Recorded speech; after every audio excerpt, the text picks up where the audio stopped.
When my father pushed me onto the selection carriage, he stuffed a handful of silver into my hand and whispered, "Our family doesn't expect you to become a high consort, just earn a living and survive." His eyes darted around, avoiding my gaze. "The palace has many rules. Talk less and kowtow more. If you survive until the end, you'll always find a way out." I weighed the silver in my hand. It was marked with the surname Chen. It was what he had quietly borrowed from our neighbor, pockmarked Chen. "I understand." I opened the carriage curtain to look outside. "If I do well out there, I'll bring you back 2 bolts of Yunjin silk." My father didn't reply, he just turned and walked away. I understood what he meant. The Jing family was just a fallen scholar's household. My father had failed the exams for 10 consecutive years. The family was desperately poor. Sending me into the palace was nothing more than throwing a daughter out for a gamble. If I won, the whole family would rise to glory. If I lost, they would act as if I were never born. I felt the half-piece of dry steamed bun hidden in my robe, my mind calculating everything clearly. An emperor? Just a man.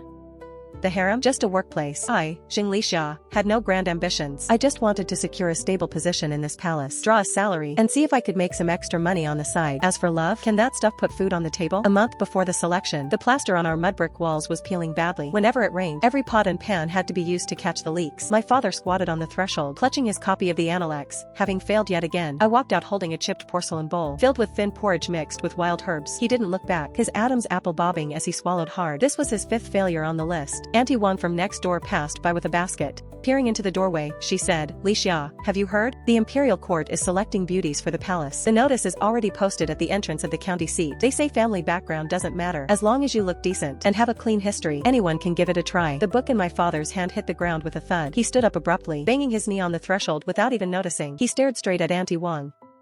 "What did you say? A royal selection? Is it true?" Auntie Wang set down her basket, spitting words with excitement. "The court issued a formal decree. The emperor is choosing women from the common folk, whether you're a farmer's daughter or from a scholar's house.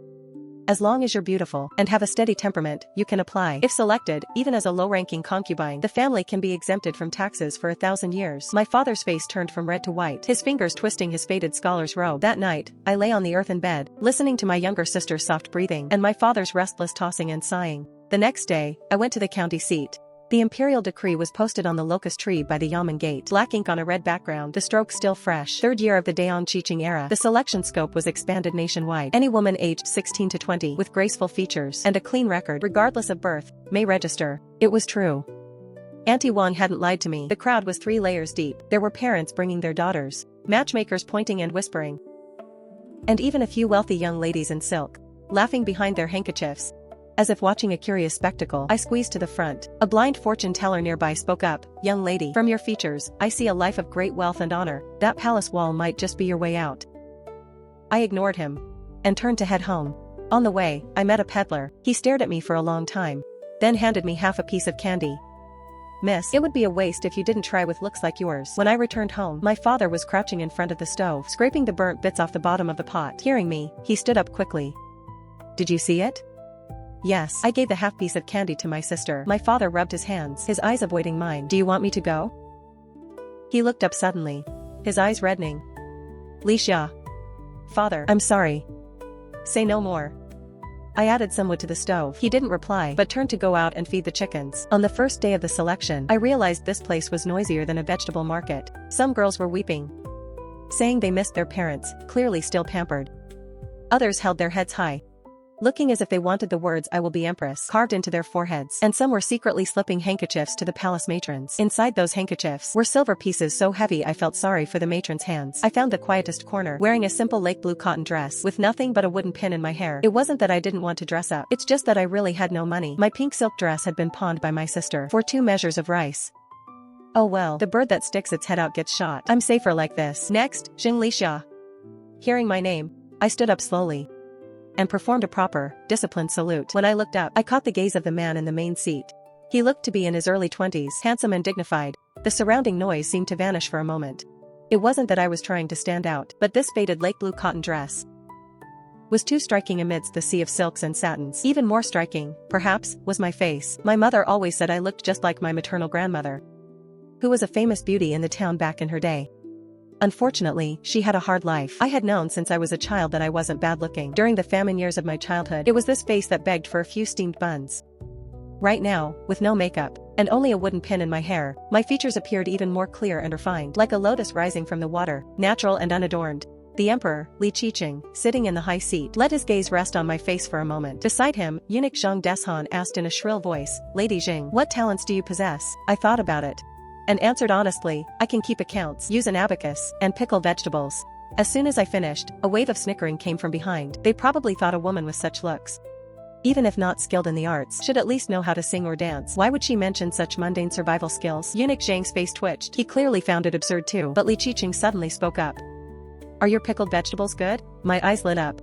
I felt this was my chance. Whether he's looking at my face or my talent, I have to seize it first. Replying to your majesty, with my pickled vegetables, one can eat 2 extra bowls of porridge. Last winter, the neighbor's cat even climbed over the wall to steal some. This time, even Li Qiqing curled his lips into a smile. He tapped his fingers lightly on the armrest, his gaze falling on my face again. It was like he was looking at an interesting object, both marveling at its quality and curious as to why it was wrapped in coarse cloth. Beside him, noble consort Shu let out a mock laugh.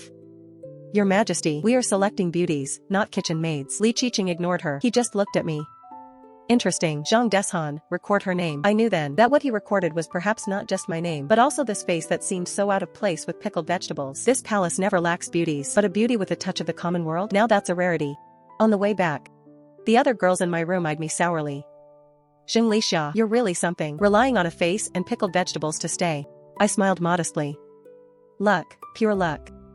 But in my heart, I knew perfectly well. They only saw this face, but they didn't know that for a poor family, such a face is sometimes a curse, not a blessing. Before entering the palace, my father told me to keep my head down, fearing I'd cause trouble. But now it seems this outward appearance has become my leverage for differentiated competition. After all, the emperor is used to women who flaunt their beauty to gain favor. Suddenly, someone with a beautiful face appears who only wants to earn a living by pickling vegetables. He's bound to take a little more notice. Beauty is the foot in the door, but surviving in the palace never relies on looks alone. However, for now, this brick is useful, so I'll use it for all it's worth. The day I was titled Chiron, Lady, I received a chest of gifts from the emperor.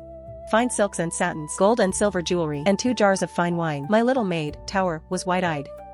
My lady, His Majesty thinks so highly of you. I calmly locked the jewelry in the chest, and gave half of the silk to Tower. It's not about thinking highly of me. I picked up a gold hairpin and weighed it. He probably just thinks this little quail is interesting and wants to keep me for amusement. Tower nodded, only half understanding. My residence was a remote little place called Manhwa Hall. The name was elegant, but it was dilapidated and drafty. The first night, I woke up 3 times from the cold. The next day, I sent Tower to the Internal Affairs office for charcoal. The head eunuch there was stalling, saying that its siren's rank was too low, and according to the rules, we could only have so much. I pulled out that gold hairpin given by the emperor and placed it on the table. Eunuch, is this enough for 2 extra loads of charcoal? The eunuch's eyes instantly lit up. He nodded frantically. Yes, yes, yes, yes. Wait here, my lady. This servant will see to it immediately. Tower stood by, dumbfounded. My lady, that was far too valuable. It's not valuable. I patted her hand. Problems that can be solved with money aren't problems. Catching a cold and ruining my chance to live comfortably, that would be the real loss. After half a month in the palace, I had figured out the rules. Low rank means being bullied. Not only do you have to pay respects to high-ranking consorts, but the Internal Affairs office will also withhold your supplies. The other ladies spend every day thinking of how to get the emperor's attention. Today it's a new style of makeup. Tomorrow it's a novel hairstyle. I was different. I woke up on time, ate on time, and slept on time. When free, I'd have Tower help with accounts, or I'd research how to turn leftover ingredients from the kitchen into pickles. Li Qiqing indeed never visited. I wasn't in any rush at all. Why hurry? The emperor is like a boss, and the women of the harem are employees. Those who chase after the boss every day rarely have a good end. Better to lay low and conserve my strength. Until one day, Zhang Deshan suddenly arrived. Lady Jing, His Majesty is hosting a banquet in the Imperial Garden and requests your attendance. I was in the middle of salting radishes, my hands covered in salt. I understand, I'm coming. I wiped my hands, thinking to myself, the boss finally remembered this little quail. The Imperial Garden was very lively. The emperor sat in the main seat, surrounded by several consorts. Amidst the flirtatious laughter, when I entered, all eyes fell on me. It was a bit awkward. I was still wearing the same one from that day, the lake blue cotton dress. Zhang Deshan led me to an empty seat near Li Qiqing. Lady Jing, you shall serve here. As soon as I stood steady, a beauty in a pink gown spoke up. It was Consort Li. Oh, isn't this the sister who knows how to pickle vegetables? Why are you dressed so plainly? The mockery in her voice was impossible to hide. Just as I was about to reply, Li Qiqing spoke first. She looks fine like this. It's refreshing. Consort Li's face froze instantly. I stood there with lowered eyes, giving myself a mental thumbs up. See, the boss spoke up for me. This is the benefit of not competing for the lead. Someone else sticks their neck out for you. At the banquet, the ladies all showed off their skills. Noble Consort Shu played the zither. Consort Li performed a dance. Lady Wu composed a poem on the spot. And Lady Zhao painted a picture, all drawing applause. When it was my turn, Li Qiqing set down his wine cup. Lady Jing, what about you? Show us something. I thought for a moment, then pulled a small cloth bundle from my sleeve. Your Majesty, I have no great artistic talents, so I brought some of my own salted dried radishes for you to try. The room erupted in a stir. Consort Li laughed out loud. Lady Jing, this is the imperial garden, not your family kitchen. I ignored her and simply handed the dried radishes to Li Qiqing. He actually took a piece and put it in his mouth. Chewing twice, he nodded. Indeed, not bad, very crisp and refreshing. Then he took the whole bundle and even ordered Zhang Deshan to give Lady Jing a seat and serve her some pastries. I sat down without any hesitation and began to eat a piece of osmanthus cake. In my heart, I knew perfectly well my little tricks were nothing compared to the artistic skills of these consorts. They weren't even worth looking at. But I succeeded because my positioning was clear. They all wanted to be the boss's sweetheart. I just wanted to be the boss's favorite little snack. Sweethearts can become tiresome, but snacks are something one occasionally craves. After the banquet ended, Zhang Deshan whispered to me, my lady. That was a brilliant move. I smiled. Brilliant? Just luck, that's all. It wasn't that Li Qiqing loved my radishes. He just liked the feeling of someone not following the usual script. Imperial power is about balance. He needed someone to break the equilibrium of the harem, even if it was just a lowly Chiron. Since that garden banquet, I had gained a bit of fame in the harem. Negative fame, of course. The lady who rose through pickled vegetables became the name everyone used for me behind my back. I didn't care about reputation. It's not something you can eat or wear, so what's the use? But some people did care. For instance, Consort Li. She seemed to see me as a thorn in her side. First, the charcoal for my hall mysteriously decreased by half. Then, the food delivered by the imperial kitchen was either cold or burnt. Tower was stomping her feet in anger. My lady, this is clearly Consort Li's doing. Let's go to His Majesty and demand justice. I was calculating this month's allowance and didn't even look up. Demand justice for what? His Majesty has 1,000 matters to attend to. How could he have time for such trivialities? Then are we just going to endure it? What else can we do? I set down the abacus. Go head to head with her? Do we have the capital for that right now? Tower pouted and fell silent. I patted her head. Don't worry, I'm here. The next day, I went to pay my respects to Noble Consort Shu. Noble Consort Shu was the highest-ranking person in the harem, ranking just below the Empress, and she was Consort Li's arch-rival. When I entered, I saw Noble Consort Shu admiring some flowers. This servant pays her respects to your highness. She glanced at me. Rise. I heard you've been quite close to Consort Li lately. I sneered in my heart. She was testing me. Replying to your highness, my rank is low. I wouldn't dare to be close to Consort Li. It's just that at the garden banquet the other day, I unintentionally displeased her. And I fear she has taken it to heart. Then I mentioned, as if by accident. It's also quite strange. Lately, there are always problems with the charcoal and food in my hall. The hand Noble Consort she used to hold her teacup paused, but she said nothing. I knew she had heard me. After leaving her palace, I went to the imperial kitchen and found Master Chef Zhang. I slipped him a small piece of silver. Master Zhang, I would like to learn a few dishes from you. Master Zhang beamed. My lady is too kind. Whatever you want to learn, just say the word. So, I spent an hour every day in the imperial kitchen. I didn't say much. I just quietly learned how to cook. Consort Li's petty tricks indeed stopped.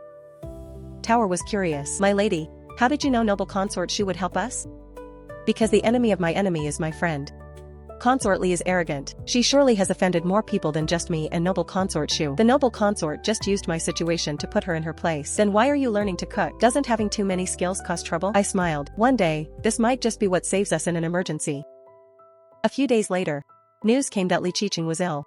He had no appetite for food or drink, and the imperial physicians were at their wits' end. Zhang Deshan was frantic, asking the kitchen to prepare something light and refreshing. I said, let me. I made 3 things: a bowl of millet porridge, mixed with mountain yam, cooked until thick and smooth, topped with a handful of goji berries, very soothing for the stomach, a dish of chilled cucumber, marinated with vinegar and a hint of sugar, crisp and perfectly tangy, and finally, a bowl of steamed egg custard, as tender as silk, with 2 drops of sesame oil on top. They were the most ordinary homestyle foods, yet the best for a neglected appetite. Zhang Deshan looked at these 3 items, hesitating a little. My lady, is this perhaps a bit too simple? Chief Eunuch Zhang, His Majesty is currently unwell. He surely cannot stomach anything greasy. These items are light and easy to digest. Perhaps His Majesty will actually want to eat them. Zhang Deshan thought it over, then finally carried the tray inside.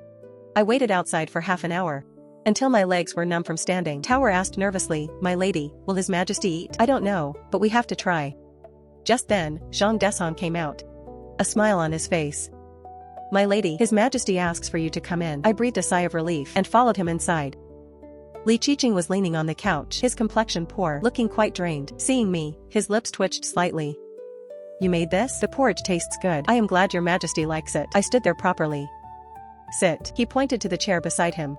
I sat down. The emperor in his illness lacked his usual sternness and seemed more human. He looked at me. I heard you were treated unfairly recently. How did he know? Replying to your majesty, they were just trivial matters, not worth mentioning. I lowered my head. In my palace, no one is allowed to bully others at will. Zhang Deshan. Go investigate who has been causing trouble behind the scenes. Zhang Deshan hurriedly replied, yes, sire. It seems that bowl of porridge wasn't sent in vain. Your majesty, would you like a little more? I changed the subject. He nodded. I took the spoon, scooped a bit of porridge, and held it out to him. He didn't move, just looked at me. I was stunned for a moment before I realized. An emperor, how could he do it himself? He wanted me to feed him. I smiled at him and fed him, one spoonful at a time. Xing Lixia, he suddenly spoke. Lixia, you are different from them. Your majesty overpraises me. You are not greedy, nor do you fight or snatch. That is rare in this palace. I smiled. I simply do not have the skill to compete, nor do I have the ambition. Living a stable life is good enough. He said nothing, but gave me a deep, long look.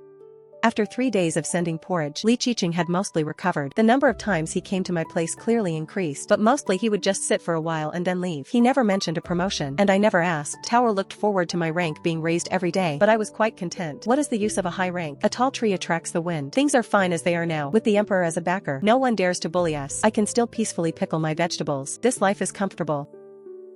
Then, a major event occurred in the palace. The empress's phoenix seal was lost. This matter caused a massive uproar in the palace. The empress wept and begged Li Qiqing for a thorough investigation, saying the phoenix seal was of great importance and could not fall into the hands of outsiders. Li Qiqing issued an order to seal the palace gates and search every corner. For a time, everyone was on edge. I wasn't particularly worried. How could I have done such a thing? But I didn't expect trouble to find its own way to my door. That day, Zhang Deshan brought several guards and suddenly burst into my palace. Noble Lady Jing, please forgive us. His Majesty has ordered that all quarters must be searched. Chief Eunuch Zhang, please proceed. I was open and calm, with a clear conscience. They rummaged through chests and cabinets, throwing my things into a mess. Tower was trembling with fear. Suddenly, a guard dragged a brocade box from under my bed. The box was opened, and inside, shockingly, was the gleaming golden phoenix seal. Zhang Dishan's face turned pale instantly. Noble Lady Jing, how did this happen? I was stunned as well. How could the phoenix seal be under my bed? Someone must have framed me. It wasn't me, I said hurriedly. Chief Eunuch Zhang, I have never even seen the phoenix seal. How could I possibly hide it here? Now that you were caught red-handed, you still want to make excuses? A sharp voice rang out. I looked up. It was Consort Li. I don't know when she arrived, but she was looking at me triumphantly. Consort Li, you've come at just the right time. I calmed myself down. This seal was found in my palace, but that doesn't mean I put it here. If not you, then who? Consort Li sneered. You are the most suspicious person in the harem. Why am I suspicious? What use would a low-ranking noble lady have for the phoenix seal? Could it be that I intend to make myself the empress? Consort Li was taken aback by my question. Zhang Deshan also frowned, clearly thinking my words made sense. Regardless, we must first take noble Lady Jing to see His Majesty. Zhang Deshan made a prompt decision. I was escorted by guards toward the emperor's hall of mental cultivation. On the way, my mind was racing. Who would frame me? Consort Li? Although she dislikes me, she should at least have some brains. Framing someone for stealing the phoenix seal, that is a capital offense. There was no need for her to go down with me. Then who? Noble Consort Shu? No, she has been in favor lately. There was no need to pull such a stunt. The empress herself? Also no, she was the most anxious about losing the seal. I thought for a long time but couldn't figure it out. Forget it. If I can't understand it, I won't think about it. Arriving at the hall of mental cultivation, I knelt directly before Li Qiqing. Your Majesty, I did not steal the phoenix seal. However, as it was found in my palace, I cannot escape responsibility. I only ask your Majesty for a fair investigation. Li Qiqing looked at me, his emotions unreadable. Zhang Deshan, what do you think? Zhang Deshan hesitated for a moment. Replying to your Majesty, I do not believe noble Lady Jing has such audacity. Humph. One may know a person's face but not their heart. Consort Li had followed along as well. She interjected, Your Majesty, the evidence is solid. We cannot be lenient. Li Qiqing ignored her and only looked at me. Xing Lixia, what evidence do you have to prove your innocence? I took a deep breath. Your Majesty, I have no physical evidence, but I am certain that this seal was only placed under my bed today. Oh? How do you know? Because I cleaned the room yesterday. Under the bed was clean. There was nothing there. Furthermore, there was a mouse hole under the bed that I just plugged yesterday. If the seal had been there all along, it would have been bitten by mice. Li Qiqing showed a hint of an imperceptible smile. Zhang Deshan, go and see. Zhang Deshan returned quickly, his expression even more strained. Your Majesty, noble Lady Jing is correct. There is indeed a recently plugged mouse hole under the bed. There are no bite marks on the seal box. Consort Li's face suddenly changed. How sharp was Li Qiqing? He immediately noticed and turned his gaze on Consort Li. Consort Li, you seem very eager for noble Lady Jing to be the culprit. Consort Li knelt down with a thud. Your Majesty, I do not. I only felt that the evidence was solid. Is that so? Li Qiqing sneered. Zhang Deshan, go and investigate if anyone from Consort Li's palace went near Manhwa Hall today. The truth soon came to light.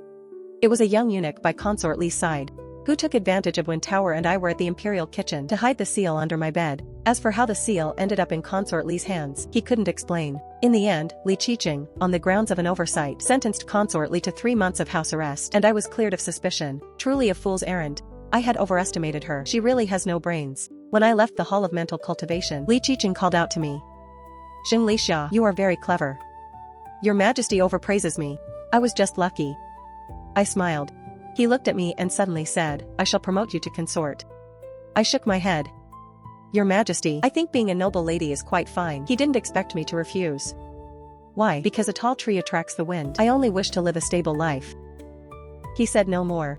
I knew I had gambled correctly again. In this harem, sometimes not competing is the greatest form of competition. After the Phoenix Seal incident, the people in the harem became very polite when they saw me. Before, it was mockery. Now, it is awe. Even noble consort Shu was much more courteous to me. I remained the same.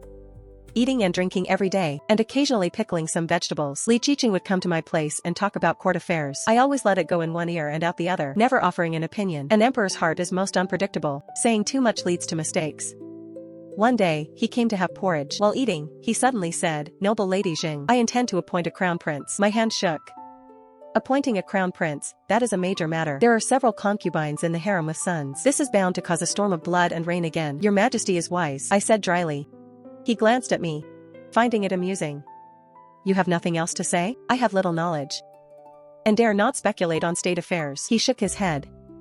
A few days later, Li Qiqing issued a decree, appointing the third prince as the crown prince. The third prince's birth mother was an inconspicuous lady, who had long since lost favor. This decision caught everyone by surprise. Noble consort Shu has a son, and consort Li also has a son, both older than the third prince. They surely would not take this lying down. Sure enough, before long, all sorts of rumors spread through the palace, saying the third prince was weak and unfit for the task, saying his birth mother was of low status and unworthy to be the mother of a crown prince. Some even said the third prince was not of the emperor's blood. Li Qiqing was furious, executing several eunuchs and maids who spread the rumors, but he still couldn't stop them. The third prince's birth mother, that fragile lady, washed her face with tears every day. Watching all this, I sighed in my heart. There is no familial affection in the royal family. This day, Li Qiqing came again, his face looking grim. Have you heard the rumors outside? I've heard a little. I poured him a bowl of soup.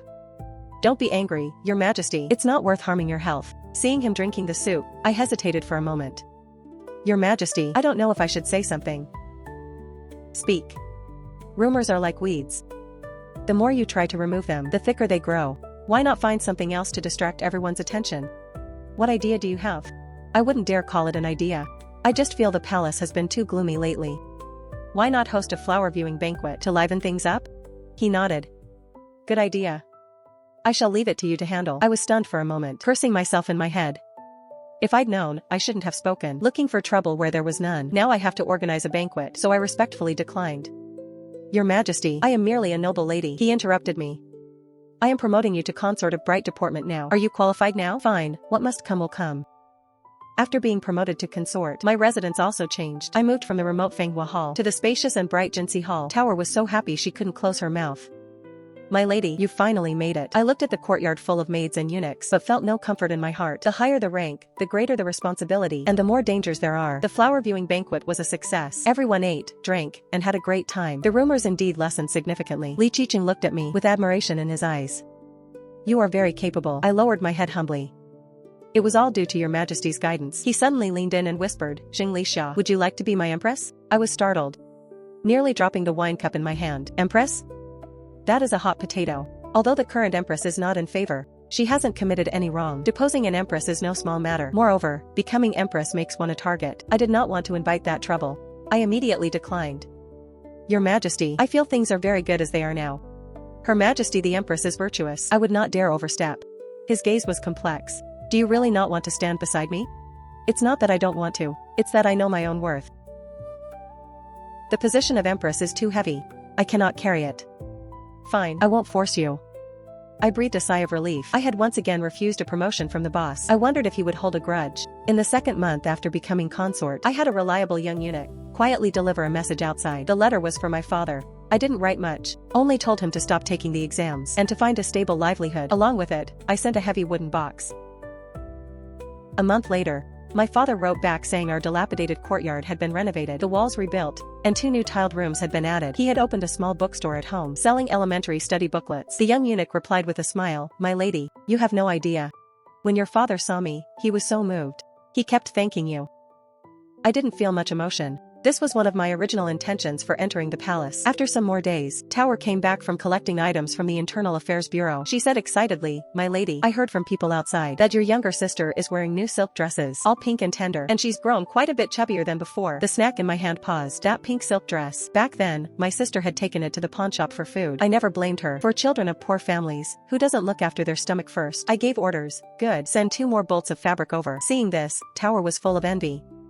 "My lady, you are truly good to your family. It's not about being good, it's what I should do. No matter how well I do in the palace. If home is still a broken house with a leaky roof, then I haven't truly gained a solid footing. But I cannot be too flashy. A tall tree attracts the wind, not just in the palace, but outside as well." My father sent a second letter through someone, saying the bookstore business was decent, enough for the family's needs, telling me to be at ease in the palace and not worry. He also said my sister was studying with a teacher at school, had learned many characters, and her personality had become steadier. I remembered my father's dodging eyes when he pushed me onto the carriage for the selection, and his words, "Just find a way to get a meal." Now, not only do I have meals, but I can also let my family eat in peace. After the flower viewing banquet, the palace calmed down a lot. The third prince's position as crown prince was finally stable. Although noble consort Shu and consort Li were unwilling, they didn't dare to make any more small moves. I remained as my consort self, eating and drinking every day, occasionally helping Li Qiqing with small harem matters. He didn't mention the matter of the empress again. And one more thing, although my relationship with Li Qiqing was good, he had never touched me. I was happy with that freedom. This is good. Without physical intimacy, there are fewer complications. In the future, even if he tires of me, I can make a clean break. Tower always called me a fool. "My lady, you are currently in favor. If you don't take this chance to bear a prince, what will you do in the future?" I tapped her on the head. "Bear a prince, and then what? Fight for the throne and end up dying a miserable death?" Tower stopped talking. She didn't understand. In this palace, children are never bargaining chips, but death warrants, especially after there is already a crown prince. That day, while I was sunbathing in the courtyard, Zhang Deshan came running in a panic. "Consort Jing, something is wrong. His Majesty has collapsed." I stood up hurriedly. "What happened? Where are the physicians?" "They are trying to save him, but the situation is not good." I followed Zhang Deshan all the way to the Hall of Mental Cultivation. The hall was in chaos. Physicians were gathered around the dragon bed, their faces long with worry. The empress and other concubines had also arrived, weeping and wailing. I squeezed inside and saw Li Qiqing lying on the bed, looking lifeless. My heart tightened. "Everyone, move aside." Everyone was stunned and looked at me. "His Majesty has suffered from pent-up anger and overwork. With all of you crowding around like this, the air cannot circulate. How is His Majesty supposed to recover?" "What do you know?" "I don't know medicine. But I know that when someone faints, they need fresh air. If your Majesty the Empress does not want anything to happen to him, then have everyone leave." The Empress was left speechless by my words. Zhang Deshan hurriedly tried to smooth things over. "Your Majesty, Consort Jing has a point. Let us go outside for now." Everyone left. The hall became much quieter. I looked at Li Qiqing. Remembering that the last time he was ill, he also had no appetite, I turned and went to the imperial kitchen, made a bowl of millet porridge just like the last time. When I returned, the physician had just finished his diagnosis. "How is he?" The physician sighed. "His Majesty is busy with a myriad of affairs. His body is severely depleted. Whether he can pull through depends on his own will." I brought the porridge to the bedside, wanting to feed him, but he was unconscious and couldn't swallow at all. I was desperate. So I could only use a small spoon to feed him drop by drop. I'd put a little in, wait a while, and then add a little more. I fed him like this for an hour. Before half a bowl was gone, my arm was aching. Zhang Deshan watched from the side, his eyes reddened. "Consort Jing, you should rest. Let me do it." "It's fine." I shook my head. That night, I didn't go back to Jinsi Hall, staying in the Hall of Mental Cultivation. Li Qiqing didn't wake up. The Empress and other concubines came by a few times, and seeing nothing happening, they left. I stayed by his side. At dawn, he finally moved his fingers. My heart leaped with joy. I hurriedly leaned in. "Your Majesty, you are awake." He slowly opened his eyes. Seeing it was me, he asked, "Why are you here?" "I was keeping watch for you. How do you feel? Would you like some porridge?" He nodded. This time, he could drink it himself. After half a bowl, his spirits improved a bit. "Did they all leave?" You are still the one who is best to me." I felt a bit awkward. "Your Majesty is the Son of Heaven. It is my duty to serve you." He said nothing, but took my hand and gripped it tightly. His hand was very cold. I let him hold it without pulling away. An occasional exception wouldn't hurt. After Li Qiqing woke up, his health improved a lot. But he seemed like a different person. He began to request that I serve him in the Hall of Mental Cultivation, telling me about his childhood, about how strict his father had been with him. He was treating me as someone he could trust. This made me a little panicked. Trust is too heavy a thing. I just wanted to get by in the palace. Not have a romantic relationship with the emperor. One day, he was playing chess with me. As we played, he suddenly said, "Li Xia. Once I have straightened out the court affairs, I will depose the empress. And make you the empress." The chess piece in my hand dropped onto the board. It was coming again. I looked at him seriously. "Your Majesty, I truly do not want to be empress." "Why?" "Your Majesty, think about it. The crown prince is young. Various factions in the court are watching like tigers. If you depose the empress and appoint me now, what will everyone think? They will think you are obsessed with beauty. And ignore the bigger picture. At that time, not only will I be cursed, but the crown prince's position will also be shaken. Your Majesty, I am fine as I am now. With you protecting me, no one dares to bully me, and my days are stable. It is I who have wronged you. I am not wronged, I am content." I wasn't lying. I really think things are fine as they are. With the emperor as a backer. A rank that is neither too high nor too low. I can live a stable life, without becoming a target. This is the life I want. Li Qiqing didn't mention the promotion again. That day, Li Qiqing kept me in the Hall of Mental Cultivation for a discussion. He also asked me, "Li Xia, did you know that in our Daong dynasty, selecting an empress has never been about noble lineage?" The hand I used to hold the chess piece paused. I looked up at him. "I have heard a little about it." I truthfully told him what I heard from the palace elders. The late empress was born a commoner. But she stayed by the late emperor's side through his hardest years. He placed a chess piece. His voice was soft. "Then do you know what kind of empress I want?" I shook my head. He suddenly smiled. His finger tapped my pawn on the board. The one I hadn't moved since the start of the game, yet it had blocked several of his attacks. "When you first entered the palace, you said you could pickle vegetables. I was used to the fine arts and found it refreshing. But later, I realized. You weren't trying to be novel. You truly believed that skill was enough for you to live on. You used gold cloth to fan the charcoal. Others thought you were wasting a treasure. But I saw your transparency. In your eyes, a warm bed is more real than empty fame. This is not coveting the seal of power. When you were framed, you didn't beg or cause a scene. You only asked me to investigate, never losing your dignity. This is having integrity. When I was ill, you stayed by my bedside feeding me porridge, spoon by spoon for a full hour. You wouldn't rest even when your arm shook with ache. At that moment, I suddenly thought of the tens of thousands in this palace who isn't wishing for my health. But only you were truly afraid I would starve. They all want to be empress. Either for the power of the phoenix seal or for the glory of their families. But the empress I want is not a pawn to help me balance the court, nor a trophy to show off. What I want in this grand palace is someone who allows me to take off my robes and dares to tell me the porridge is burnt. Someone whose legs don't go weak at the sight of my throne, who, when facing me, dares to say my chess skills are poor without fear. Someone who, even knowing I am the Son of Heaven, dares to treat me like a human being. He looked at me. "In this palace, only you, Xing Li Xia, live like this. You cling to no one. You calculate against no one. Even your kindness to me has the simple sincerity of just wanting to serve me another bowl of rice. I'd feel I was demeaning the position by giving it to anyone else. Only giving it to you feels right. Not because of your family background, nor because of your deep schemes. Just because you are you. You are the only one in this palace who dares to be completely honest before me." My hand holding the chess piece felt warm. I suddenly understood the reason behind his repeated mentions. To an emperor used to duplicity and flattery, an unpredictable piece like me who doesn't play by the rules instead became the stability he wanted to hold closest. From then on, most of the fine goods brought into the palace were sent to Jinsi Hall.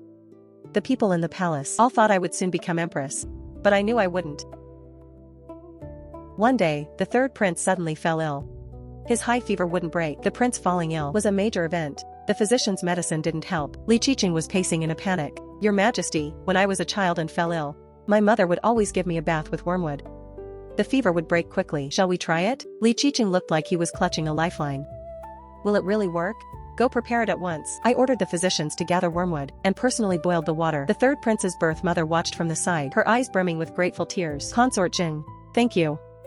The third prince took the wormwood bath and then took the physician's medicine. The next day, the fever indeed subsided. Li Qiqing, seeing the third prince recover, was very happy. Li Xia, you are truly my lucky star. I smiled. I only did what I could. That night, Li Qiqing stayed at Jinxi Hall. This was his first time staying overnight. He had a bit to drink and became quite talkative. Your Majesty, do you know? When I was young, I always felt my father didn't like me. He was gentle with my brothers, but always very strict with me. Your Majesty was the crown prince. The late emperor was strict because he wanted you to succeed. Perhaps, but at that time I really envied my brothers. Your Majesty, if you are tired in the future, come to me. I will make the porridge you like. Moved by my words, he kissed me. The kiss was light and gentle. I didn't push him away. An occasional indulgence wouldn't hurt. After the third prince fully recovered, my rewards increased again. Tower asked me, Mistress, are you very happy now? I nodded. Quite happy. Yes, I was quite happy. Plenty of food and drink, and no one to bully me. Wasn't this my goal when I first entered the palace? When Li Qiqing came to see me, he brought a brocade box. Opening it, inside was a phoenix hairpin. It was magnificent but not ostentatious. This is... I was stunned. It's for you. It's just an ordinary phoenix hairpin. I put it in my hair. Is it pretty? It is. He smiled and said, Your Majesty, do you know? I used to think that being the emperor meant owning everything. But now I understand that sometimes peace is the most precious thing. Leaning against him, then Your Majesty should come visit me more. Alright. I, Jing Li Xia, have finally found my own place in this palace. It feels wonderful.